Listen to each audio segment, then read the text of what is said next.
नमस्कार दोस्तों, welcome to your own channel learn to earn by care. So friends, today would be discussing about restriction imposed by RBI. RBI ने restriction लगाया है बाहर के एक बैंक को, और इस कारण से कल उस बैंक में आपको जबरदस्त गिरावट देखने को मिल सकता है। इससे पहले एग्जांपल के तौर पे आप चेक कीजिएगा, आईएफएल, उसके ऊपर रिस्ट्रिक्शन लगा, देन बजाज फिनांस, देन आपका पेटीएम, देन बहुत सारे एग्जांपल है फ्रेंड्स जिनमें आरबीआई ने रिस्ट्रिक्शन लगाया। और उसके बाद जो रहता है ब्लड बाथ स्टार्ट हो जाता है। तो यहाँ पर जो रहता है बैंक जो है वो है कोटक महिंद्रा बैंक। तो RBI bars Kotak Mahindra bank from onboarding new customers online issuing fresh credit card. तो नए कस्टमर्स को ये ऑनलाइन अब ऑनबोर्ड नहीं कर सकते हैं, यानी फ्रेश इशू कार्ड नहीं दे सकते हैं। तो ये अपडेट आ रहा है आरबीआई की तरफ से, जहां देख सकते हैं to stop onboarding of new customers through इस ऑनलाइन एंड मोबाइल बैंकिंग के थ्रू नहीं कर सकते हैं विद इमीडिएट इफेक्ट।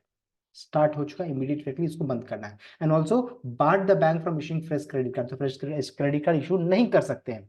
हालांकि नए एग्जिस्टिंग कस्टमर जो है उनको ये फैसिलिटी रहेगा, कंटिन्यू टू प्रोवाइड सर्विसेज रहेगा including it's credit card and customers. जो भी इनके एग्जिस्टिंग कस्टमर है उनको ये जो सर्विसेज है वो अवेल कर सकते हैं, लेकिन नए के लिए ये अलाउड नहीं है। विथ इमीडिएट इफेक्ट स्टॉप किया जा रहा है।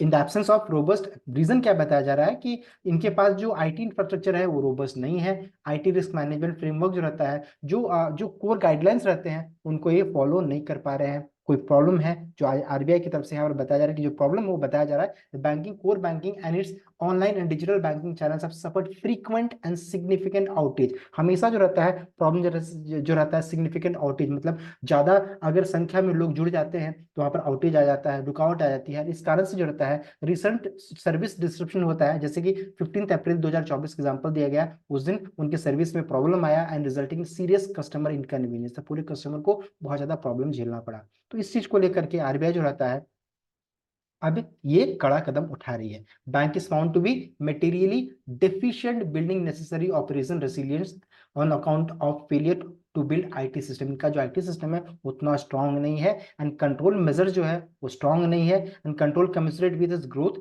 जिस जो बैंक बड़ा हो रहा है लेकिन आईटी इंफ्रास्ट्रक्चर जो रहता है उतना स्ट्रांग नहीं है। आरबीआई की तरफ से ये अपडेट आ रहा है जो कि बहुत ही नेगेटिव है। During the subsequent assessment, the banking was found to be significantly non-compliant with corrective action plan। तो आरबीआई की तरफ से करेक्टिव प्लान दिया गया था कि आपको ये काम को ठीक कीजिए, करेक्टिव प्लान बोला गया, इशूड भी आरबीआई 2022 में ही बोला गया था, आरबीआई की तरफ 2022 में, 2023 में बोला गया कि ये कंप्लायंस इशू पाए गए हैं, ये प्रॉब्लम पाया गया है। As the compliance submitted by bank were found to be either, जो कंप्लायंस रिपोर्ट उन्होंने सबमिट किया आरबीआई की तरफ से कि हम लोगों ने ठीक ठाक कर दिया, वो इनएडिक्वेट था, इनकरेक्ट था और नॉट सस्टेन्ड था।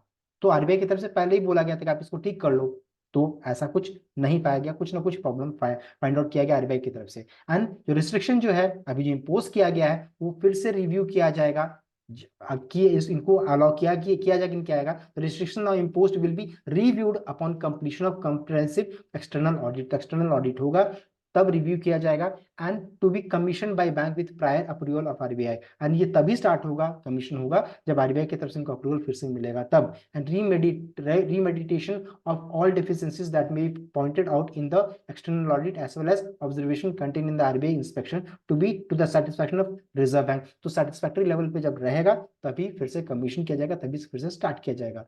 फर्दर ये रिस्ट्रिक्शन जो है are without prejudice to any regulatory, supervisory और enforcement enforcement action that may be initiated against the bank by reserve bank. तो ये बहुत ही नेगेटिव अपडेट आ रहा है, एंड इस कारण से रहता है कल के दिन में हो सकता है आपको कोटक महिंद्रा बैंक के शेयर में आपको अच्छी खासी गिरावट देखने को मिल सकती है। तो फ्रेंड, इस जगह पर आपके पास रहना चाहिए स्टॉप लॉस, एंड ऊपर में रेस्ट्रिक्शन का आपको नंबर याद रहना चाहिए। देखिए कई बार इसी लेवल से ये रिटर्न हुआ है, देख सकते हैं 1600 से 1640 की रेंज में इसके लिए बहुत इंपॉर्टेंट सपोर्ट है, या कह सकते हैं स्टॉप लॉस है। वो ट्रिगर होगा तो फिर ब्लड बाथ स्टार्ट हो जाएगा।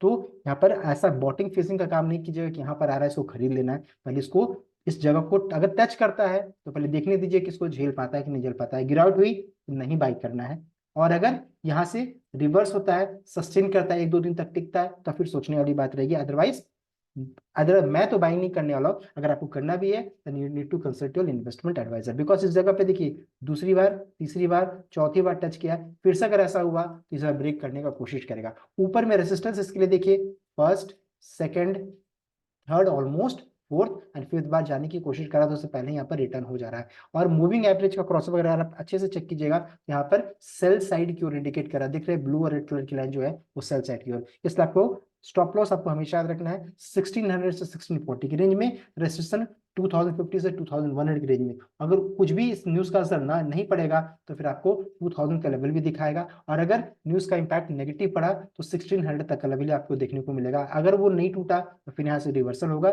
अदरवाइज अच्छा खासा ब्रेकडाउन इस शेयर में देखने को मिल सकता है। बिकॉज अभी तक तो ऐसा ही देखने को मिला, आईएफएल को लीजिए, पेटीएम को लीजिए, बजाज फाइनेंस को लीजिए, सब में जब भी ऐसा न्यूज आया अच्छा खासा गिरावट हुआ है। तो फ्रेंड ये था इंपॉर्टेंट अपडेट। आई होप आपको ये वीडियो अच्छा लगा होगा। वीडियो अच्छा लगा तो वीडियो को लाइक कीजिएगा, शेयर कीजिएगा, चैनल को सब्सक्राइब कीजिएगा। Thank you.